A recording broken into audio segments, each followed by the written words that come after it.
Meanwhile, dozens of children already separated from their parents have been brought to West Michigan by Bethany Christian Services. That agency is placing those kids in homes across the state, a move that's being protested outside of their headquarters. Dana Chickless live in studio now with this story. Dana. As we know, it's a constantly changing situation. The administration changing its zero tolerance policy less than 2 hours ago.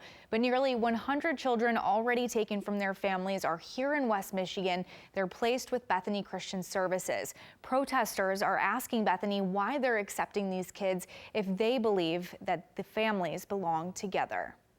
Sending kids all the way across the country from their parents as we strip them of their human and civil rights, and as we know that that's what's happening, we can't enable it. Any action we take to help further this agenda makes us a part of the problem. Protesters outside Bethany Christian Services in Grand Rapids Wednesday with signs, quote, "No profit for kidnappers," and end the contract, urging Bethany to stop accepting children separated from their families at the Mexican border. I don't think children ever should be used as a way of making a point. Donna Abbott, director of Bethany's refugee and foster care programs, says they've placed at least 81 separated children into Michigan foster care homes and groups recently, but says they're against the administration's zero-tolerance immigration policy.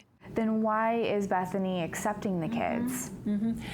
That very fair question, and it's because we believe that these children will be separated. That's a decision that's been made. It's been announced, the zero-tolerance policy, and we believe children should be in family. According to Bethany's 2016 domestic infant adoption fee schedule, it costs an adoptive parent at least $28,000 in non-refundable fees. Critics ask if Bethany is financially motivated to accept separated children. I believe that Bethany is a privatized corporation that is making money off of every refugee that they take in. Is Bethany profiting off of any of these refugee kids coming into their care? We're not. Again, it would be hard to say we're profiting off them for adoption when we've not placed any of these children for adoption. And it's so early on to say whether these children would be available for adoption at all. Meanwhile, the amended Michigan Child Care Licensing Act allows Bethany to deny services if a family conflicts with Bethany's religious beliefs.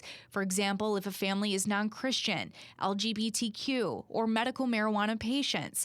But Abbott says they're still working to reunify families of separated children. Will Bethany work to reunify these refugee kids with their parents if their parents don't meet Bethany's religious standards, or if their parents are charged criminally or deported? Yeah.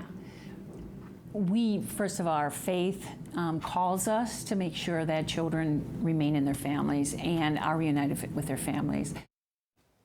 Meanwhile, many of these children are crossing the border with their families from El Salvador, Honduras, Guatemala, and a few families from Mexico.